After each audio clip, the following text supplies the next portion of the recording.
Hello everyone! For this year's Lantern Rite Festival, Lanyan will be releasing in the second half of Genshin patch 5.3 as its newest 4-star character. She definitely hasn't gotten that much attention with so many other not Lan 5-star characters releasing, but even though she's just a 4-star from Liyue, Lanyan looks to be a pretty good character, fulfilling a role that hasn't existed yet in Genshin until now. So I wanted to sum up all the updated information you need to know about Lanyan into one final guide. I'll be explaining how Lanyan works, the best ways to build her potential best teams, and analyzing her place in the meta in terms of overall strength and pull value. Pretty much everything you need to know with simple and practical explanations while also giving more detailed analysis that is backed by TC. Lanyan is a 4-star Animal Catalyst user that ascends with attack. Catalyst user is a bit of a stretch though, as she uses dual chakrams in battle called Feather Moon Rings. Lanyan is another Animo support, but what makes her unique from all the other Animo supports is that she provides a shield, making Lanyan the first Animo shielder in the game. And this role alone allows for some nice new team building options. Lanyan's support capabilities primarily comes from her elemental skill. When you press her skill, Lanyan dashes forward and creates an Animo shield for 12.5 seconds. The skill has a cooldown of 16 seconds, so not too much downtime. If you hold the skill, it allows you to aim the dash just like Keqing, Alhaitham, and Chiori. All elemental shields other than Geo gain increased effectiveness against damage matching their element, so the Animo shield created by Lanyan will be more effective against Animo damage. Also, this shield scales off attack and it's pretty strong. Based on a shield strength comparison calc by hyperwebster, even with no attack main stat artifacts and TTDS, a C0 Lanyan shield is about 10,000 HP, which is quite impressive without any attack being built. And if this same build Lanyan is C2, in most scenarios the shield reaches about 18,000 HP, making it one of the top shields in the game even when optimizing for team support and personal damage, not even optimizing for shield strength. Now when Lanyan dashes and creates her shield, if she dashes into an enemy, she will jump into the air. If you press her skill again or normal attack during this time, she will throw her chakrams onto the enemy, dealing some damage. Additionally, with Lanyan's A1,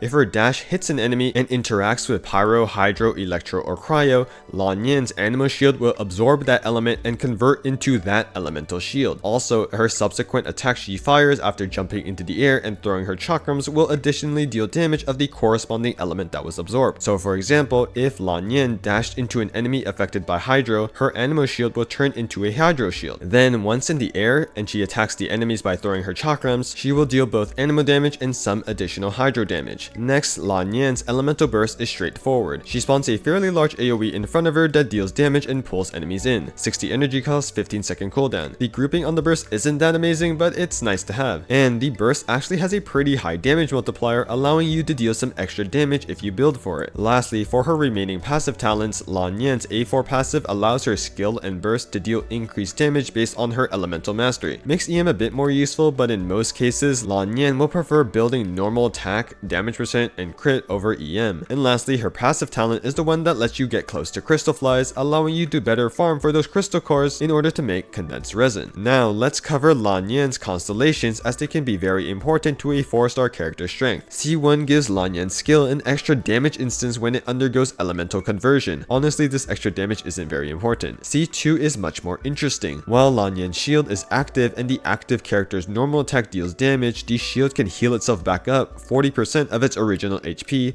up to its maximum absorption. This can happen every 2 seconds. By being able to restore the shield after taking damage with your normal attacks, Lanyan's shield can get very strong. Theoretically, if her shield doesn't break when you take damage and you constantly heal it back up with a normal attack every 2 seconds, Lanyan's shield can technically be unbreakable during its duration. However, this isn't very realistic because your team may not normal attack much and the damage you take may just break the shield, so you can't restore it with C2. But even if you only proc C2 twice, which is a much more safe and realistic assumption, you are already close to doubling Lanyan's shield effectiveness, which was already pretty strong at base. C3 increases her skill talent level by 3, C4 gives the party 60 elemental mastery for 12 seconds after Lanyan uses her burst, C5 increases her burst talent level by 3, and lastly C6 gives Lanyan 1 extra skill charge, allowing for better uptime on her shield and potentially lowering her ER requirements. Overall, Lanyan isn't very constellation dependent, as even at C0 she is still very functional in her role as a support since her base shield is already pretty good. But while C6 is nice for the extra shield uptime, in my opinion the most important constellation that you will ideally want to aim for is C2. Being able to restore the shield HP makes Lanyan's shield very strong, making it one of the best in the game, rivaling even Zhongli's shield. That's everything explained about Lanyan's kit. Her kit's main value comes from her shield, thus you'll want to prioritize maxing her skill first to increase her shield strength. Then, if you want to min-max her damage, you can level her burst afterwards, though this isn't very necessary. In terms of how to play her in a rotation, she's just like any anima support you would put in your teams. So just use your necessary support skills to apply the proper element you want to swirl for VV, then lanyan skill, burst if you want to, then swap to your main DPS. Next, here are the best builds for lanyan. If you want to play lanyan as a full EM animal driver like Sucrose, EM based weapons are fine, such as Mizuki signature, Sitlali signature, Nahida signature, and sacrificial fragments. However, in most teams where lanyan is primarily a shield support, you can use weapons that just focus on attack to strengthen the shield, like Skyward Atlas, Memory of Dust, and Oathsworn Eye. Weapons that support the team by providing buffs are also good options and will generally be more preferred, such as Sitlali signature, Hakushin Ring for Electro-based teams like Aggravate, Wandering Evenstar, and even Favonius Codex. However, the best general weapon option that is accessible for everyone will be TTDS. You do lose a good amount of attack by using TTDS, so lanyan shield will be weaker. But if you are able to play around the massive attack buff it gives to your main DPS, the damage gain you get will be worth it. For artifacts, lanyan is an animal support, so her best set will be 4-piece Viridescent Venerer for the Red Shred after triggering Swirl. In 99% of scenarios, this will be her one and only set. However, in scenarios where VV is useless, such as if lanyan is supporting an animal DPS like Wanderer, then the best set to use will be 4-piece Scroll. Although lanyan isn't a not-long character, she can still give 12% damage bonus with the 4-piece, which is good enough. For artifact stats, there are 3 main build options. If you want to build lanyan as an on-field EM driver like Sucrose, you can just build full EM while looking for ER subsets when you can. If you want to focus on lanyan's shield, full attack is the way to go. You don't even need to use lanyan's burst, so ER isn't a big priority. Lastly, if you want to min-max lanyan's personal damage as a shield support, then use ER Hourglass, Anemo Damage Goblet, and Crit Circlet. Her burst is a significant portion of her damage, and after looking at several lanyan teams in an ER calculator, I think building around 200 ER will be a good goal to aim for in order to burst every rotation. Lastly, let's go over lanyan's best team comps. As an animal shielder, lanyan brings both 4-piece Viridescent Venerer Red Shred and defensive utility to a team, alongside any additional buffs from weapons such as TTDS's attack buff. Thus, lanyan is very flexible in team building. She can fit into a multitude of teams as an alternative to existing animal supports like Kazuha and Sucrose, or as an alternative to shielders like Zhongli. Lanyan doesn't bring much grouping or as strong a buffs as Kazuha's damage bonus buff or Sucrose's EM sharing, nor is the duration of her shield and Red Shred as long as Zhongli's. However, the main benefit of using lanyan is that she provides the 4-piece VV shred of an animal support and the defensive utility of a shielder into a single unit, allowing you to slot in more offensive units in the other team slots. For instance, instead of relying on Xingqiu and Beidou for defensive utility in the typical Sucrose Taser team, running a full EM lanyan as the on-field driver instead can allow you to run more offensive options like Auroran or Yolan. Similarly, Aggravate teams can utilize shield support lanyan well. Though you can use units like Kirara or Kuki for defensive utility, you can choose to have lanyan provided instead, allowing you to more safely run characters like Fischl and Nahida. Freeze, Vape, and Melt teams that typically run in animal support for VV can also use lanyan in that slot, sacrificing damage for a strong shield. Same thing goes for mono element teams like Mono Pyro with Lini or Arlecchino, and the standard Nivilet team where you would replace Kazuha with lanyan. You do lose grouping and damage, but the shield can be very appreciated in practice, especially for a character like Lini. Lastly, even without 4-piece VV, lanyan can hold 4-piece Scroll and be a good option for mono Anemo Wanderer, acting as a good alternative to Farina, Zhongli, and Toma, who typically take the final team slot. In this team, lanyan brings both a strong shield and 12% Anemo damage bonus from 4-piece Scroll as long as she activates the set by triggering a swirl reaction. Xiao can also use lanyan in the same way, though it will be harder to fit her in without a large damage loss since Xiao really wants Shen Yun on the team. To conclude this lanyan guide, I wanted to share my analysis on her place in the meta in terms of overall strength and pull value. In lanyan's team, she serves as an alternative to existing animal supports like Kazuha and Sucrose, and as an alternative to shielders like Zhongli. Lanyan's shield and Red Shred duration aren't as long as Zhongli's, and when comparing her to other animal support options, lanyan doesn't group or buff as much as Kazuha and Sucrose. Consequently, lanyan isn't looking to be the absolute best in slot choice in teams for pure damage. For instance, in teams like Aggravate, using another defensive character like Kirara in order to use Kazuha or Sucrose for their potent buffs will be better for damage while still maintaining a shielder on the team. However, lanyan's main strength as Genshin's first animal shielder is being able to combine the buff from 4-piece Viridescent Venerer with the defensive utility of a shield. The ability to consolidate both of these roles into a single unit, along with providing additional buffs like TTDS's attack buff, opens up a lot of team building options for a lot of team archetypes. Thus, despite Lanyan not being the theoretical best in slot for teams, her flexibility in team building makes her an amazing 4-star support. Buffs from 4-piece VV and TTDS are always strong, but on top of that, Lanyan gives a lot of gameplay comfort because of the shield from her skill. This shield is surprisingly good even at C0 and only gets even stronger with C2, potentially matching or surpassing even Zhongli's shield when you build for it. And in the rare case the shield absorbs an element matching the enemy's attacks, the shield gets even more effectiveness. Due to how flexible and useful she can be in team building because of her one-of-a-kind role consolidation,